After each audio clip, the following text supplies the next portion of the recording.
Selamat pagi, siang, sore, Bapak Ibu dosen. Perkenalkan kami dari kelompok 8 kelas F, mata kuliah pengukuran dan perancangan sistem kerja. Di presentasi kali ini, kami akan mengerjakan tugas keempat kami yang berisikan tentang metode work sampling.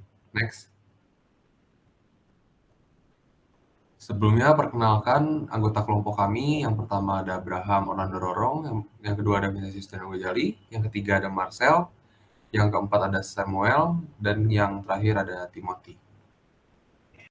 Next. Oke. Measurement of productivity using work sampling method at Menara Sentraya Building Project Jakarta Indonesia.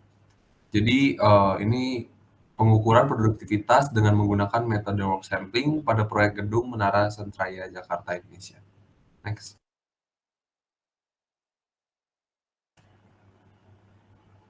Selanjutnya akan dijelaskan mengenai abstrak, yaitu manajemen konstruksi harus dapat mengetahui cara untuk mengukur produktivitas pekerja sebelum melakukan upaya untuk meningkatkan produktivitas sebagai salah satu masalah penting. Apakah pekerjaan sudah berjalan dengan baik atau sedang berkembang? Next.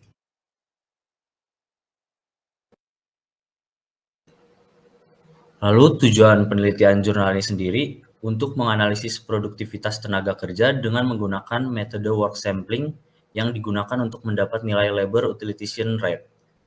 Next. Metode penelitian yang digunakan ini sendiri adalah work sampling, yakni teknik untuk melakukan pengamatan terhadap aktivitas kerja dari pekerja. Lalu, waktu dan tempat penelitian ini dilakukan pada bulan Juli 2014 hingga September 2014 di proyek Menara Sentraya Jakarta, Indonesia.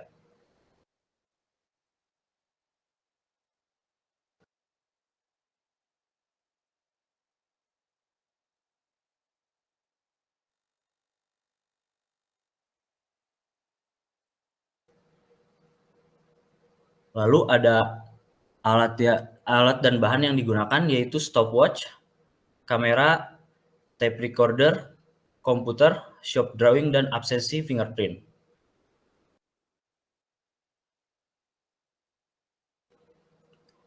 Penelitian ini dimulai dengan studi literatur membaca, mencatat, dan mengumpulkan data melalui buku, jurnal, internet.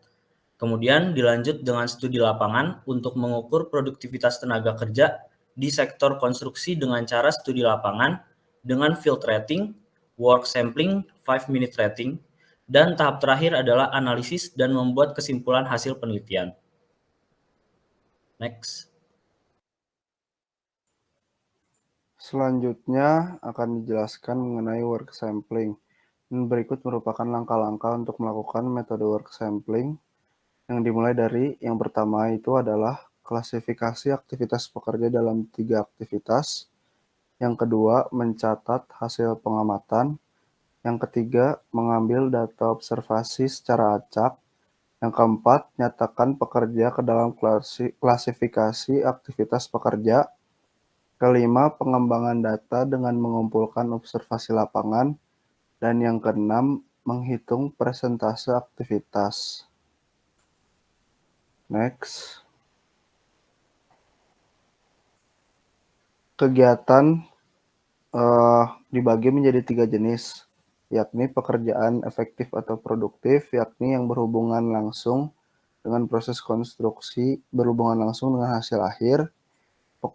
Pekerjaan kontributif, esensial atau semi-produktif, yakni kegiatan yang tidak secara langsung mempengaruhi hasil akhir, dan pekerjaan tidak efektif atau non-produktif, yakni aktivitas tidak berhubungan langsung dengan pekerjaan. Berikut merupakan klasifikasi aktivitas yang terbagi menjadi 3, yaitu bekisting, penguatan, dan pembetonan. Next. Setelah dilakukan pengamatan dan pencatatan jenis aktivitas tenaga kerja, maka dilakukan perhitungan untuk setiap jenis aktivitas. Perhitungan tersebut adalah Labor Utilization Rate atau LUR, di mana LUR ini adalah perhitungan untuk menghitung produktivitas tenaga kerja dengan membandingkan waktu produktif yang dihabiskan dengan total waktu yang tersedia untuk bekerja. Rumus LUR dalam persen ini merupakan jumlah dari kontribusi produktif atau efektif ditambah dengan 1/4 kontribusi esensial atau semi produktif dibagi dengan total observasi, yakni jumlah waktu dari kontribusi dari 3 jenis aktivitas. Next. Berikut merupakan hasil work sampling untuk ketiga jenis aktivitas di mana ada efektif, semi produktif, dan tidak efektif. Contohnya adalah untuk kegiatan backisting dengan jenis kegiatan efektif, kontribusi yang tidak efektif, dengan kegiatan yang terlampir menghasilkan LUR sebesar 47,32%. Kemudian di sebelah kanannya adalah LUR berdasarkan jam kerjanya, di mana pada sore hari lebih besar dibandingkan dengan dua waktu jam kerja lainnya. Kemudian untuk proporsi work sampling terbesar adalah direct work. Next. Pada bab ini akan dibahasnya analisis dan opini yang telah didapatkan. Untuk analisis sendiri, terdapat dua. Salah satunya adalah jam kerja aktivitas mempengaruhi produktivitas pekerja. Hal ini diperkuat dengan hasil grafik LUR sebelumnya, yang mengatakan bahwa ketika kembali bekerja setelah istirahat makan siang, maka produktivitas pekerja berkurang. Lalu yang kedua, cuaca di tempat kerja mempengaruhi produktivitas pekerja. Berdasarkan penelitian ini, cuaca yang mendukung meningkatkan produktivitas pekerja saat di lapangan. Lalu untuk opini yang telah didapatkan, yang menurut kami adalah metode work sampling merupakan pilihan tepat untuk bidang pekerjaan konstruksi seperti yang terdapat pada makalah ini.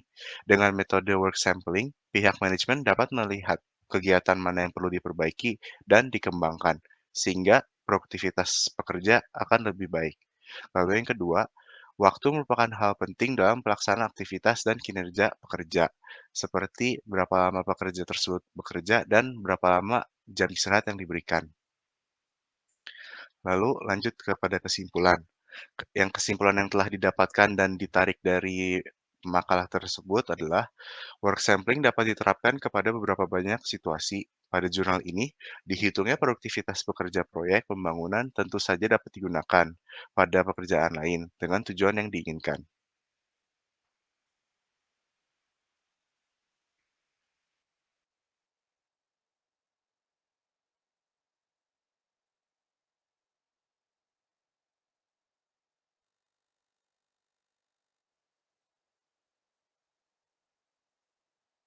Sekian presentasi dari kelompok kami. Terima kasih.